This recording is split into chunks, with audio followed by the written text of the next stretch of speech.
go ahead and get started.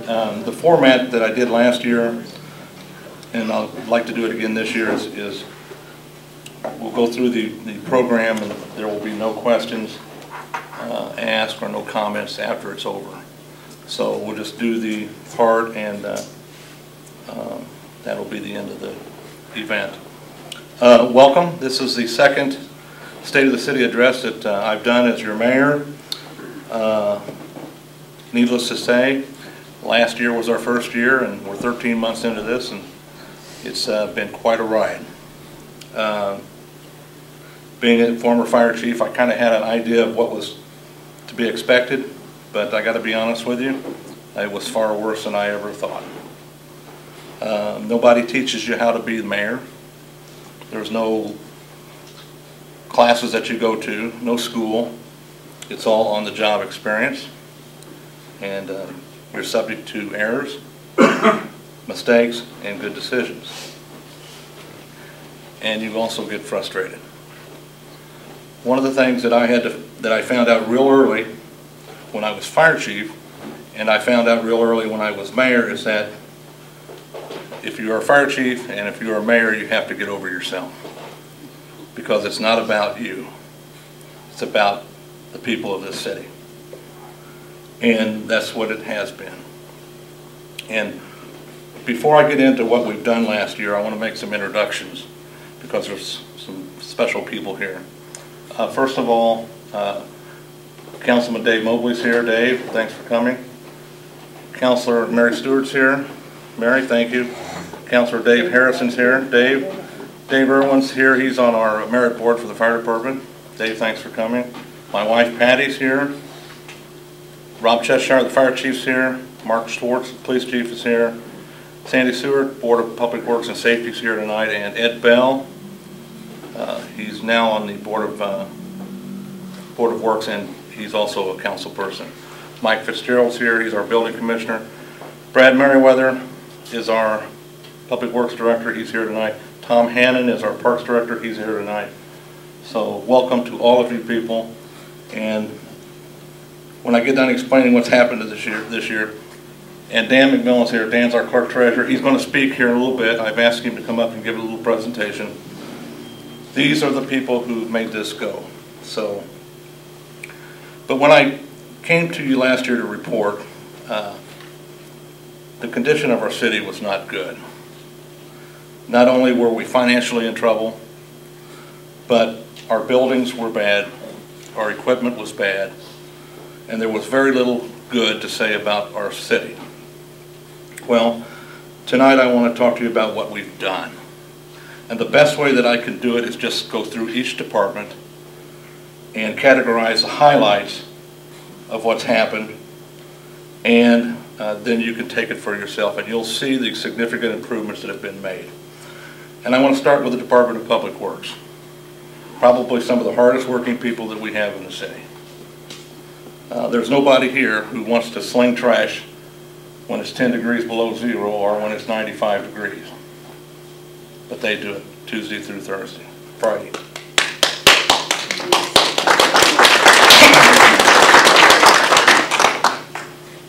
All I ask you to do is go out and drive by the facility, and you will see a remarkable difference in 1 year.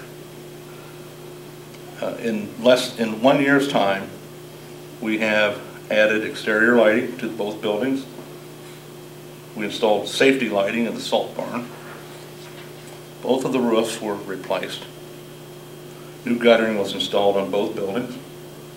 New purlins were installed in the attics of both buildings. Those are the 2x4s that hold the rafters together, because approximately half of them were damaged or destroyed by water because the roof leaked that bad. New interior lighting was installed in the storage building. That's where they park their equipment. The building is 200 feet long, and it had 3 light bulbs in it. The parking lot was paved. Roller compacted cement was placed between the buildings and the salt barn to get rid of a safety condition. Ceiling insulation was added in the repair shop. Radiant heaters were installed in the repair shop area. New lighting was placed in the shop area. Exit lighting was installed. Natural light vents were installed in the storage building roof. Part-time position was created for sewer maintenance, and I wanted to talk to you about that in just a minute.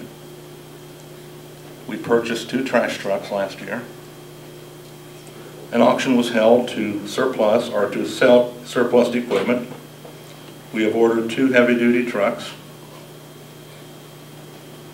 We have instituted fees for heavy trash pickup and brush fees to pick up brush.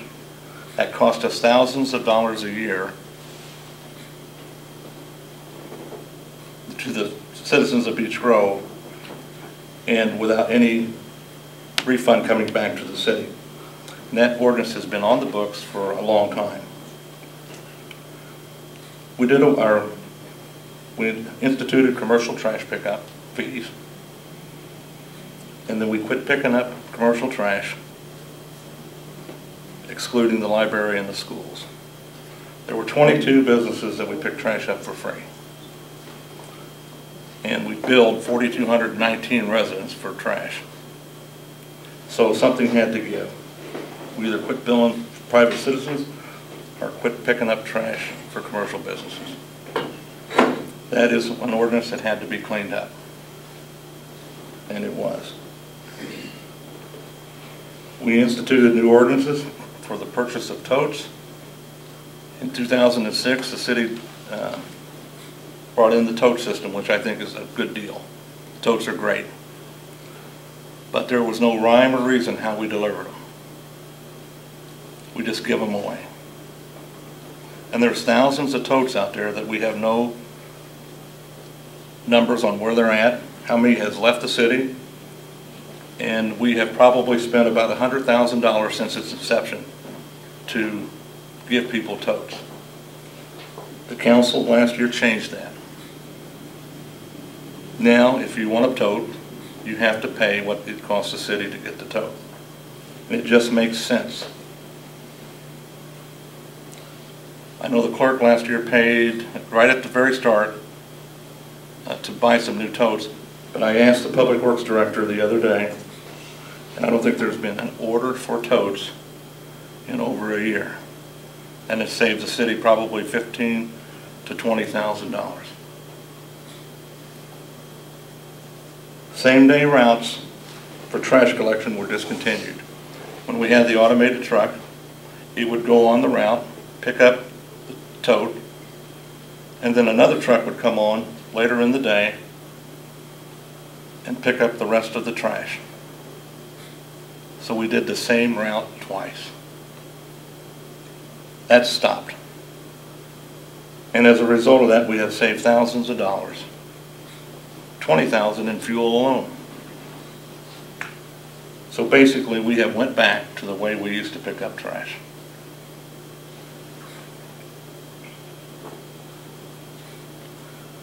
And we have marked all of our vehicles in the back. You'll now see reflective striping on the back. That is purely for the safety of the employee. I want to go back for just 1 second on the trash trucks. The clerk leased 2 trash trucks. We were working out of a 20-year-old trash truck. We had a 1992, 96, and 2000, and what's the reserve we have now? 2000. Way too long. Very inefficient. But now it's been corrected. And what's even better about it is it's budgeted now. So when this lease is up in 5 years, you get 2 more trucks and you continue with the same budgeted amounts that are in there now. So along with fixing what has been going on, we've also corrected a budget problem. And that is what's going to go a long way to help our city recover. I want to go back very briefly to sewer maintenance. There hasn't been any work done on the city sewer since 2007, updates. There hasn't been any preventative maintenance done on the sewer system at all since 2009 until 2012. For 3 years, nothing was done to the system. The city hired a part-time employee to work 32 hours a week to do maintenance on the sewers, along with some other things. So, I want to talk to you, I want to tell you about, in 2012, this person inspected 225 manholes. He flushed 312 separate mains as part of preventative maintenance. He found 61 obstructions in the system. It could have been bad for both business and property owners. And 306 catch basins were cleaned of tree limbs, leaves, and debris. That was in 2012. That was from March till the end of 2012. And what those numbers were the previous year, they were all zero, nothing. We found 2 businesses that were utilizing the sewer works. They had not been identified for billing. They are now being billed for services. So, the Department of Public Works, under Brad's leadership, has made tremendous improvements, but that's not really, we need to keep going. And I'll talk about that at the end. I want to talk about the city parks. We have beautiful parks, 3 of them. In 2012, the Parks Director position was reestablished and Tom became the Director. We renamed South Grove Park Don Chalice Park. We renamed the baseball field at Sarah T. Bolton Park to Templin Field. I don't know if any of you know Dick Templin. This is long overdue, in my opinion. Nancy Roberts retired after 22 years in the park system. The Hilltop Shelter in the park was torn down, as was the shelter at Chalice Park, was also torn down. The restroom at Sarah T. Bolton Park was torn down due to fire. We removed and surplus the skateboard park. We replaced the roofs at the Hilltop Shelter in the park, restroom, and Creekside shelters. Replaced the roof at the Templin Field concession stand. Replaced the roof on the maintenance building in Sarah T. Bolton Park. And we replaced the guttering on the maintenance building, windows, and we painted the maintenance building. A stark difference for a year ago. We also installed a new HVAC system. New shelters have been ordered for Hilltop area and Chalice Park. A pre-constructed restroom was ordered for Sarah T. Bolton Park. And we will soon begin to correct the creek wall erosion problem at Sarah T. Bolton Park. And this has been going on for over 10 years. We replaced the entrance sign at Sarah T. Bolton Park, replaced the sign at Chalice Park, installed security lighting at Hartman Field. Hartman Field is home of Beech Grove Level 8. Installed concrete pads under the bleachers at Hartman's Field. Installed walking paths for handicapped folks at Hartman Field. Protective tubing was ordered for all fence tops at Hartman Field and Templin Field. We installed pavement for handicapped parking at Hartman Field. New roofs were installed on every dugout. New roofs were installed on the concession stand and shelter. New wiring was installed in the attic of the concession stand. And through the Greenscape Commission, the Parks Department applied to be a tree city for 2012. Under Tom's guidance, we took over the Easter egg hunt that the Lions Club did forever. And last year we had over 400 kids. Tom introduced Climb Time Rock Climbing Tower at City Park. He took school-aged children to Eagle Creek Park for a field trip. He underwrote the Katie Gerald's basketball camp, and he brought in a show about owls. Those are all new programs in the park system. So everybody probably loves our parks. I know I do, and I love to drive through them. And I can't wait until this is all done. The Senior Center, one of my favorite buildings. We painted the exterior awnings and the rear door. The interior was painted. We replaced the carpet in the offices and in the front of the building. This center alone transported over 2,550 seniors on one-way trips. This is one of the best senior centers in Marion County, and one of the more popular ones because the Indianapolis Senior Center closed. So some of those folks came out here. But on a Monday morning, you can generally bet that there's between 90 and 120 people in this room for meetings. I want to talk to you about City Hall, the crown jewel of our government. It's where we should be, and that's where Dan and I are. We replaced the roof and flashing on the City Hall Annex building. Of all the roofs that we replaced in the city, that was the worst roof. Not even close. We replaced the HVAC system in the back offices. We painted the exterior of the building and handrails. We caulked the foundation on the east side of the building. We removed asbestos tiles from the basement of the building. We plugged vacant piping in the basement to prevent water entry into the building. We waterproofed the east basement wall, installed emergency lighting in the stairwell leading up to the council chambers, removed water-soaked ceiling tiles, repaired the outside lighting in the front of the building, and we complied with the violations cited by the Marion County Board of Health dating back to 2009. And our offices are at City Hall where they should be, and we are there every day. And there is no appointment needed to come and see us.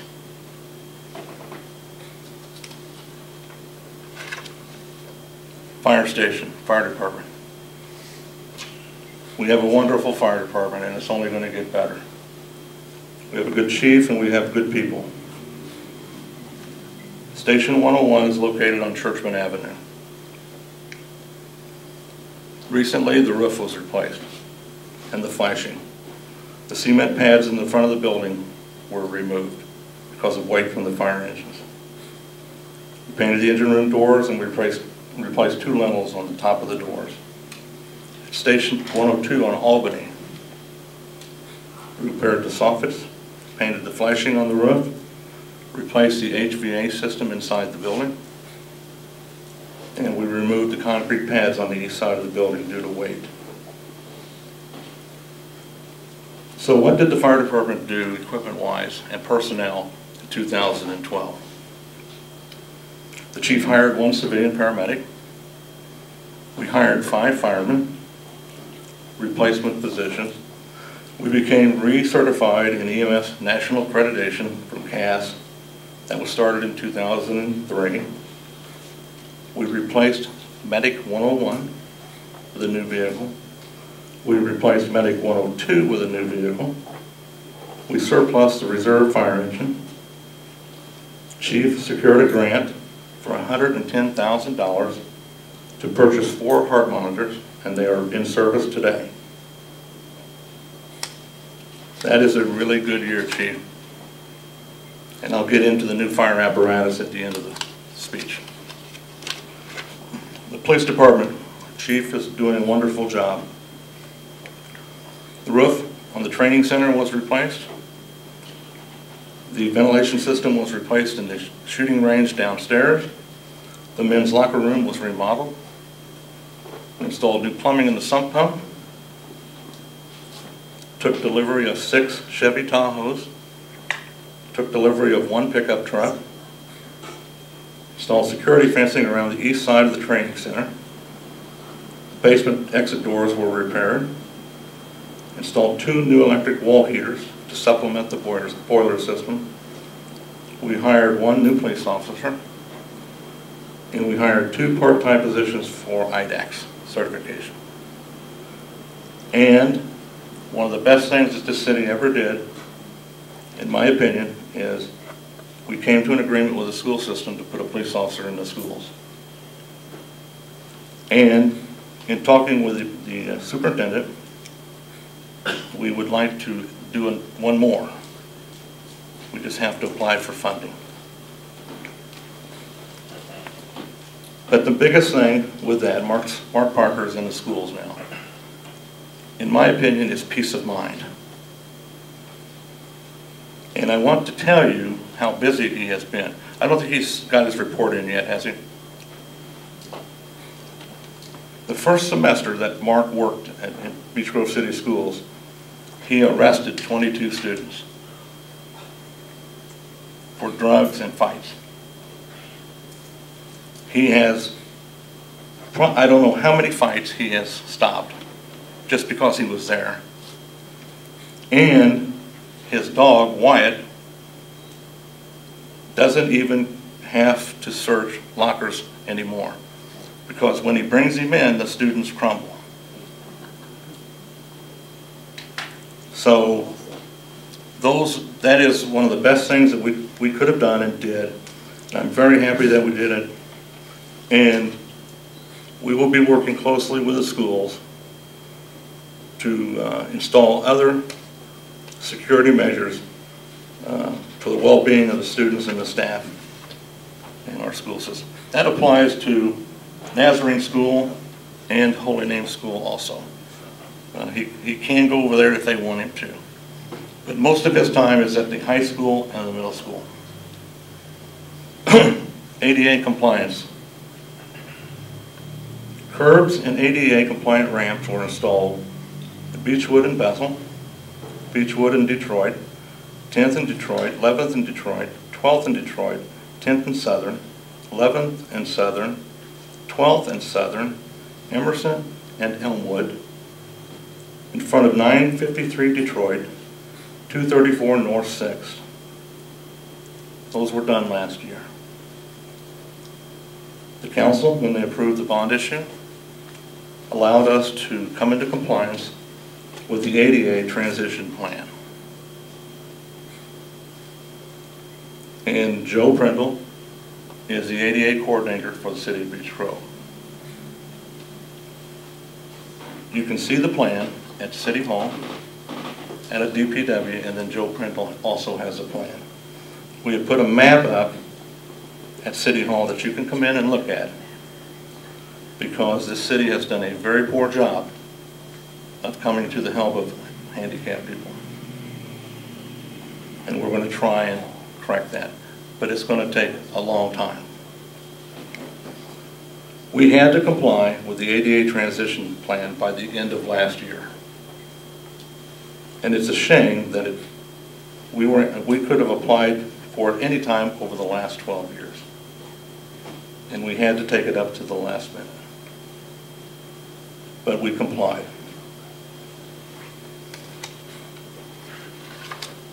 I want to talk to you about infrastructure improvements. 15th in Detroit, curbs. 16th in Detroit, curbs.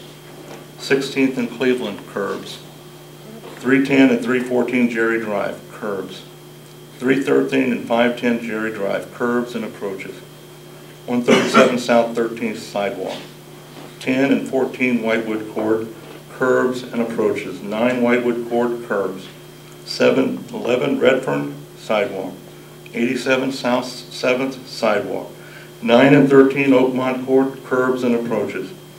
8, 11, 12, 23 Woodmont Court, curbing approaches. 1701, 1702, 1706, and 619 Yazoo, curbs and approaches. 1428 Yazoo, curbs. 601 Andrea Drive, curbs and approach. 950 Detroit sidewalk. 401 and 402 North 12th sidewalks. 411 North 18th, curbing. 401 and 402 North 11th, sidewalks.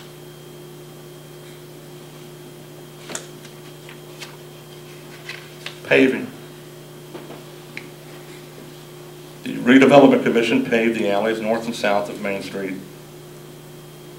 The City of Beech Grove paved Yazoo Drive from Biloxi to Thompson, Andrea Drive east of Yazoo, Whitewood Court, Oakmont Court, Woodmont Court, Garstang Avenue, Cincinnati Road, and Big 4 Road were paved by the City of Indianapolis as part of the Rebuild Indy program.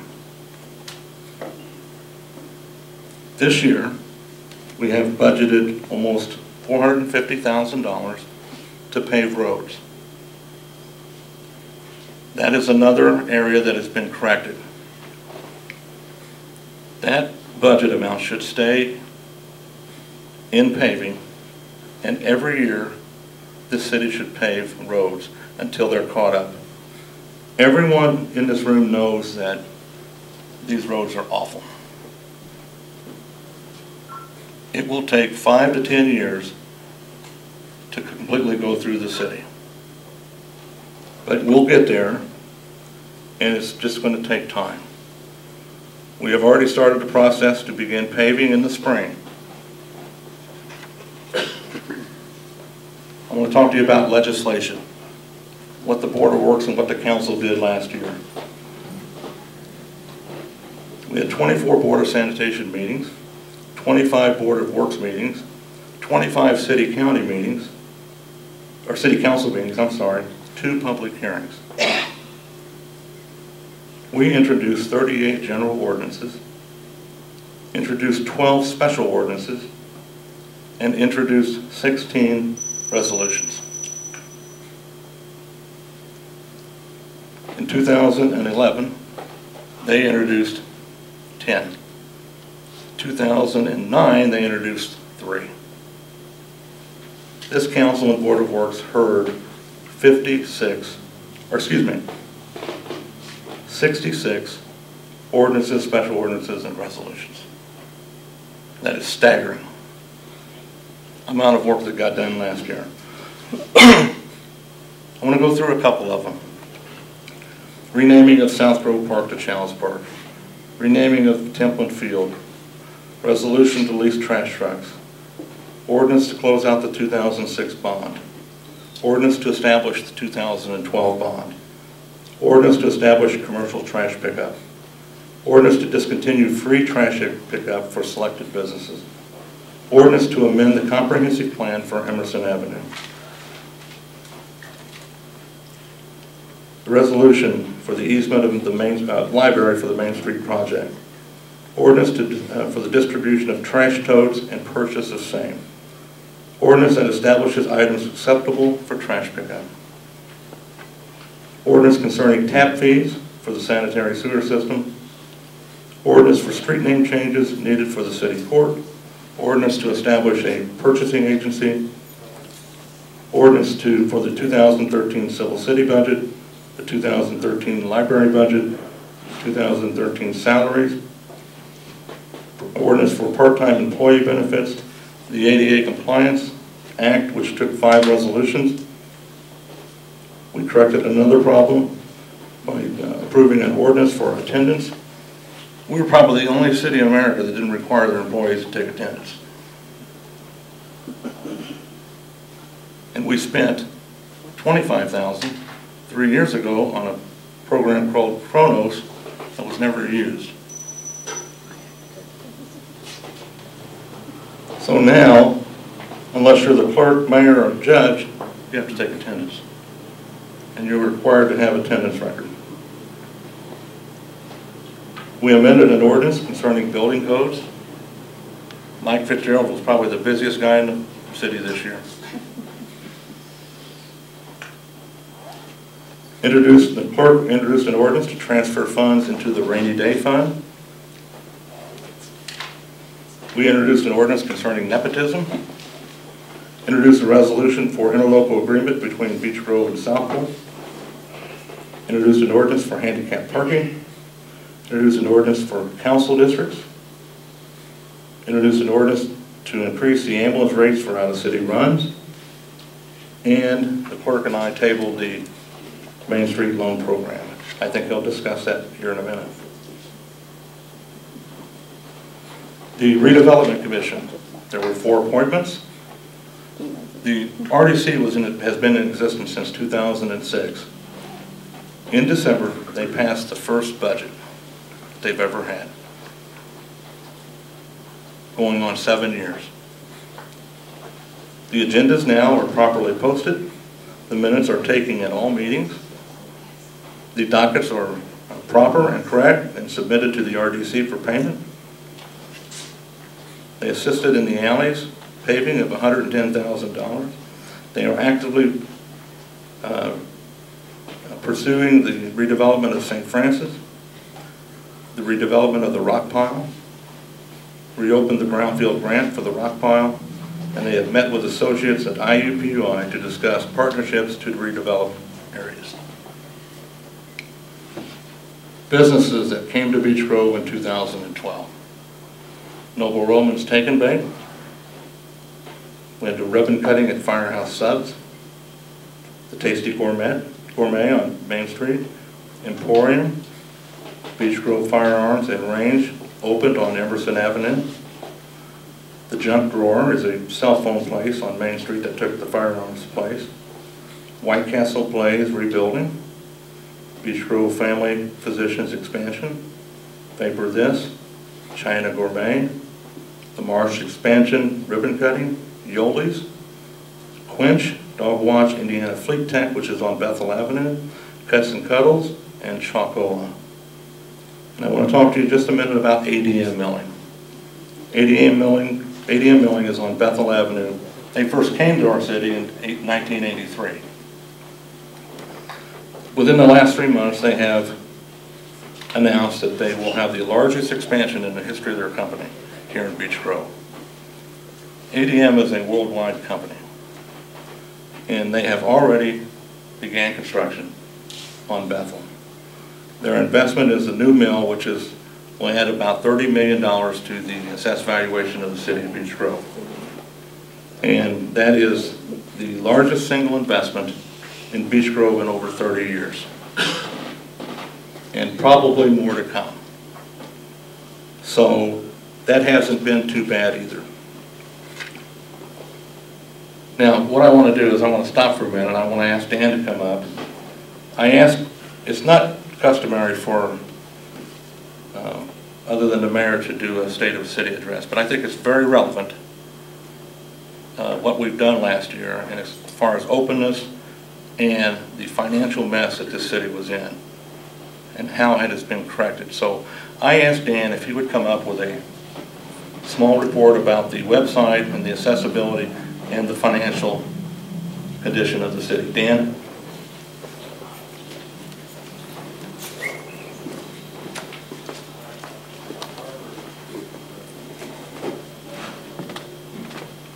Thank you, Dennis.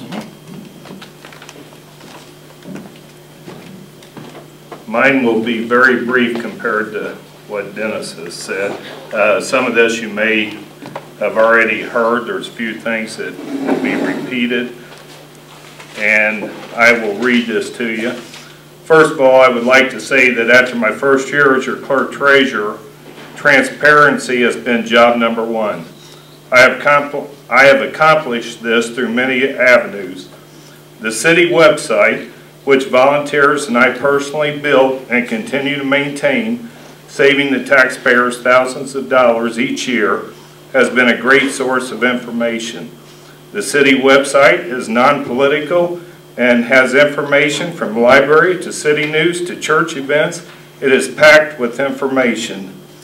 This year's appropriation report has been reduced from approximately 28 pages to 17 pages, yet contains more detail and is more user-friendly than ever before.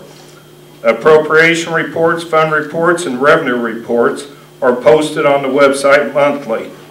The finances on the Main Street project, sewer restoration, and other projects can all be found on the city website. The city debt is all listed on the website by individual bond or loan, and bank statements are available also. The city website continues to garner approximately 30,000 hits per month.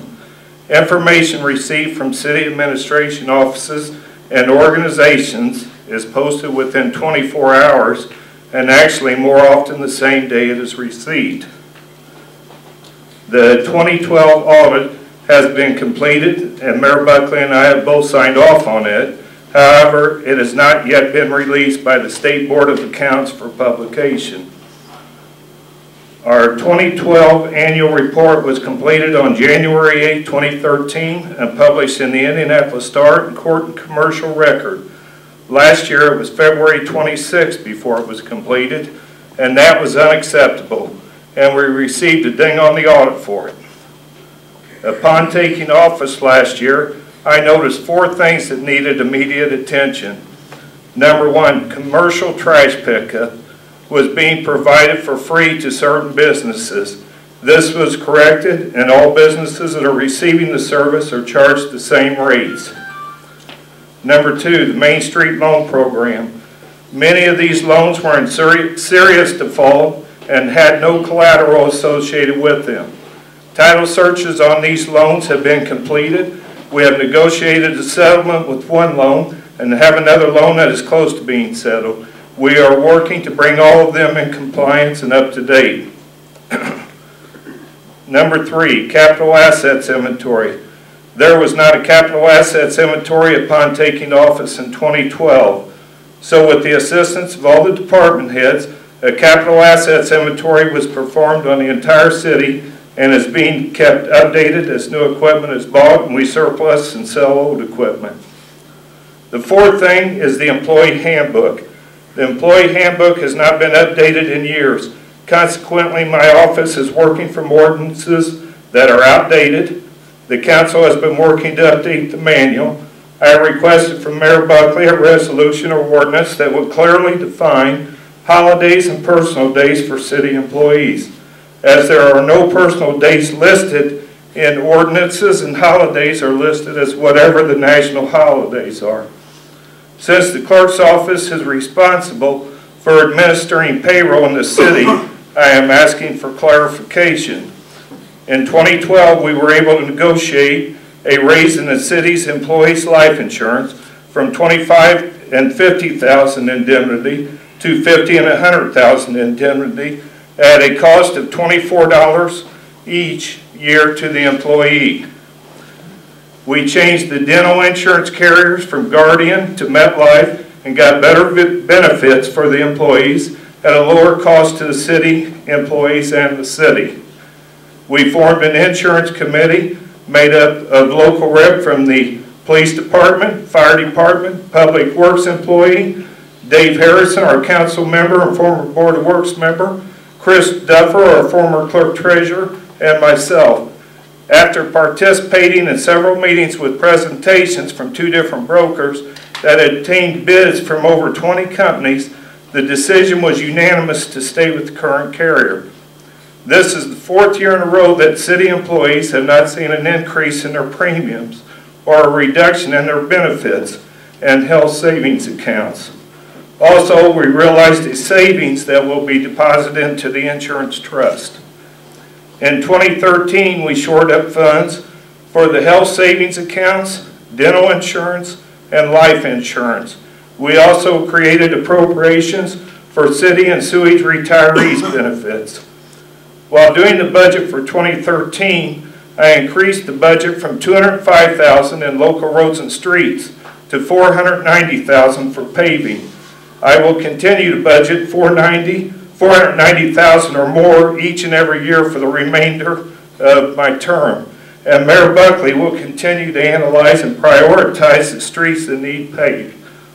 The interest rate for our tax anticipation warrant last year was 1.02%. This year it is 0.85%.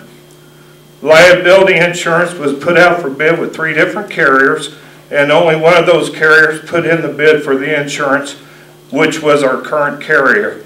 One of the companies that chose not to bid said they would have to bid it with 50% increase because of our poor claims history.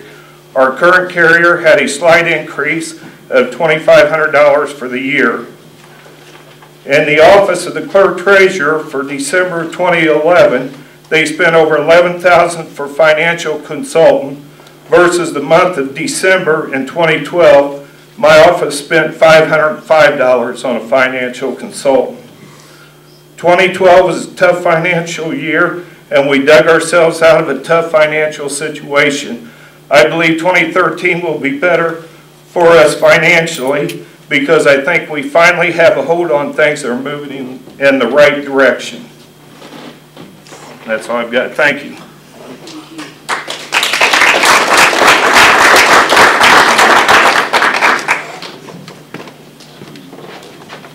Thank you, Dan. One of the things that wasn't mentioned that I will mention is the budget that we had to work with in 2012 was over $250,000 short. So if you could comprehend what he said and soak that in, we had to come up with cuts in the excess of $250,000, and we never lost an employee. And we did a lot of work in 2012. But we're not done.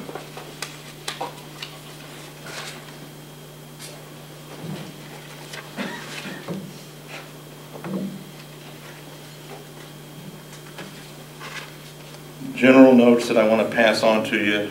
What did the city do to interact with the community last year? We had a memorial service in the park. Memorial Day service. We had a Veterans Day service on the steps of City Hall on November the 10th.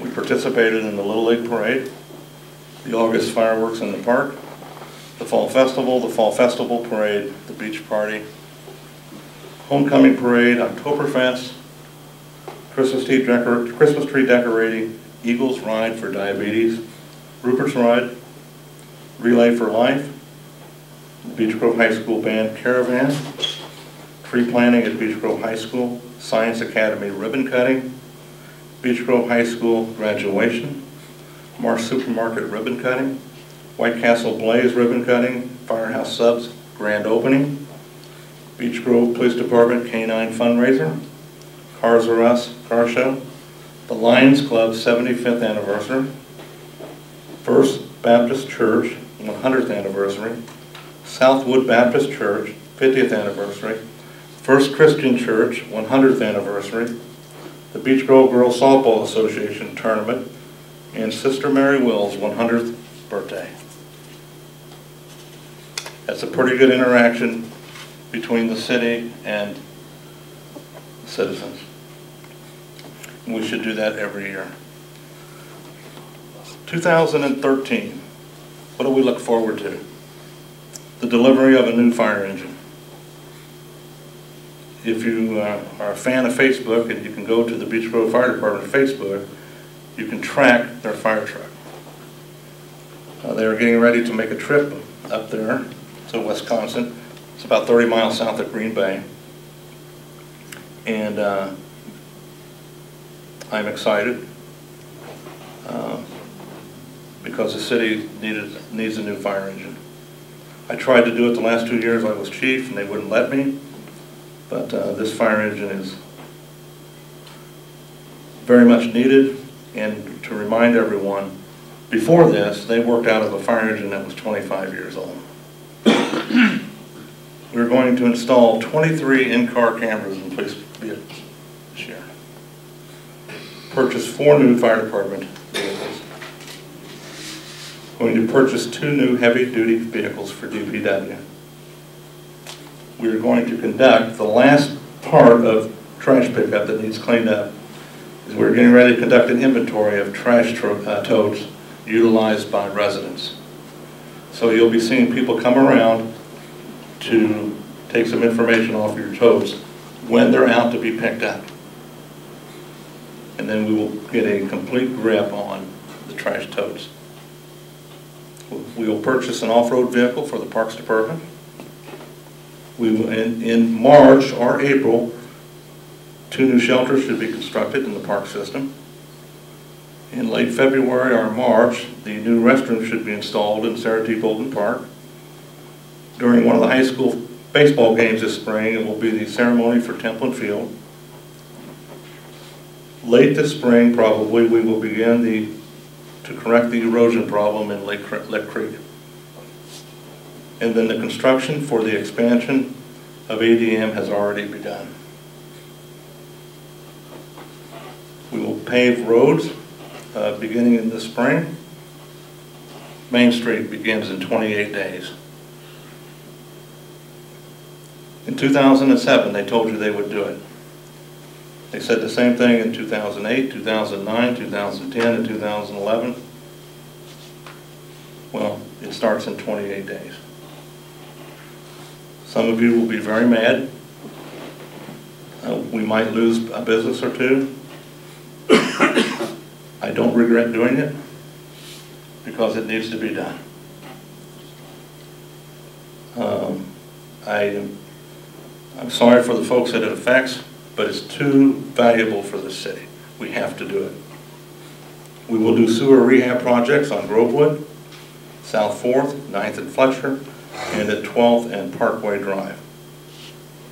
We will continue to update the personnel manual and the code of ordinances. We will implement a second ambulance with St. Francis Hospital. That is a very, very good program for us. We will hopefully begin the stages of construction of the NRP Retirement Center located behind the police and fire department. We are set to adjust sewer rates and trash fees at the next council meeting. We have no choice. We'll purchase EMS gear for the fire department, and it will be purchased with a federal grant that they received in the amount of about $16,000. We will continue to make ADA improvements utilizing the transition plan. Hopefully, folks, we will come to a conclusion regarding the St. Francis Hospital property. There was a big meeting today, and I did not hear how it went. Hopefully it went well. We will focus on alley cleanup. I've spoken with the police chief about aggressively tagging and removing junk on abandoned vehicles that are on the street and in yards and alleys.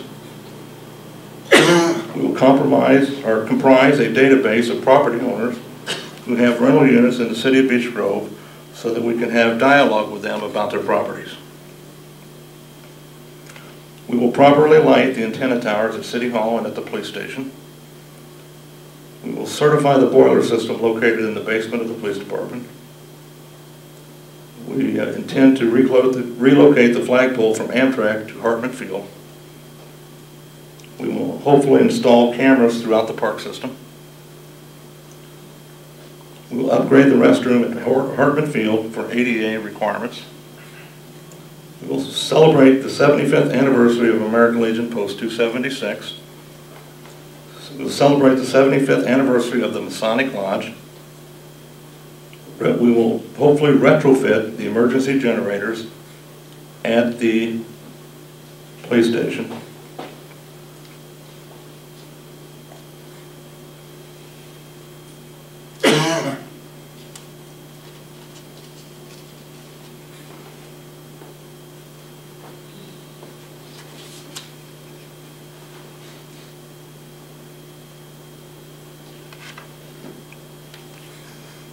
So, what do we need to do now as a city?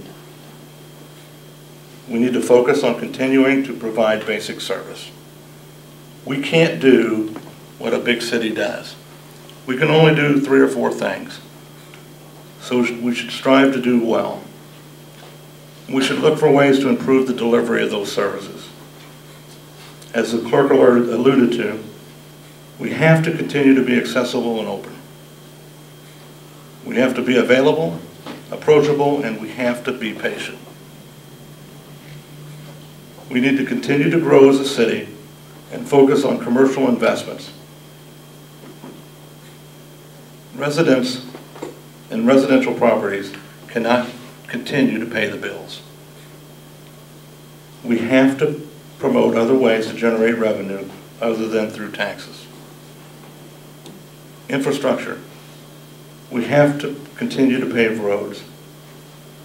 And hopefully we will finally start rehabbing sewers. We will work on alleys, and most importantly, we as a city need to give citizens something to do. Assessments. Within the last month, the assessor's office did 163,000 assessments in Marion County. I don't know how many of those were in the city of Beech Grove. But if you are challenging your assessment, you will probably have to pay your spring taxes. And that has an effect on the city down the road. I want to pass on some general information that you might not be aware of.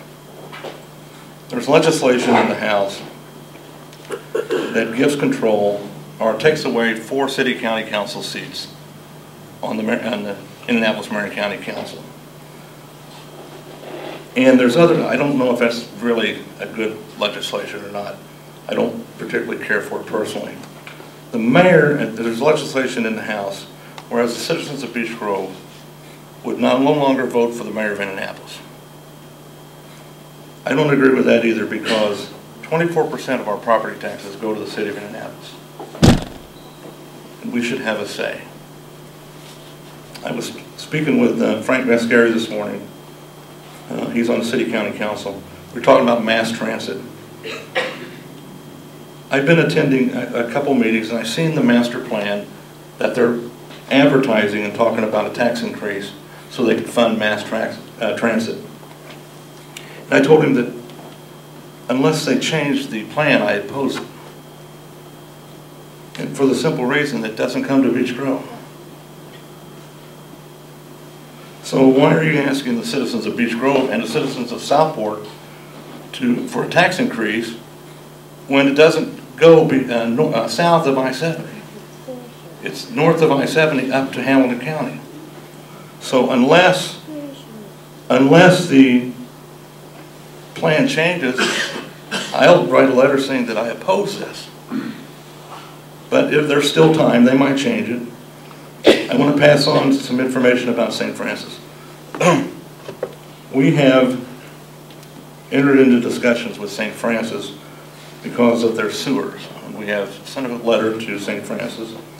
They have 5 sewer lines that run from the property onto our sewer system. None of them are monitored by flow. The building is empty, and 4 of the 5 sewer lines are at peak capacity. So we have sent a letter stating that we require them to put flow meters on those sewer lines so that we can start billing. Also, we have been in touch with the Marion County Assessor's Office, and we have asked the Marion County Assessor to begin the process to assess the property for the purpose of taxes, because back in November they quit being a hospital. The building is vacant and they no longer serve as a hospital. So I spoke with the assessor the other day, and they're working through that.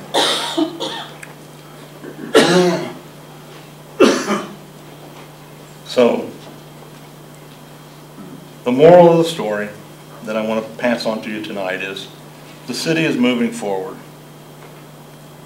We have made great strides in 1 year, but we have a long way to go. Someone asked me what are the 3 biggest priorities for 2013, and it was pretty easy for me. Number 1 is always the safety of the people. Number 2 is Main Street, and number 3 is we have to sell this city. Because if we don't sell this city and move it forward and raise the assessed valuation, we're not going to be able to do anything as a city. I encourage you to ask questions. I encourage you to visit us. I encourage you to become involved and volunteer to make your city better. Until then, I appreciate you coming tonight, and we will work very hard for you. So, thank you very much.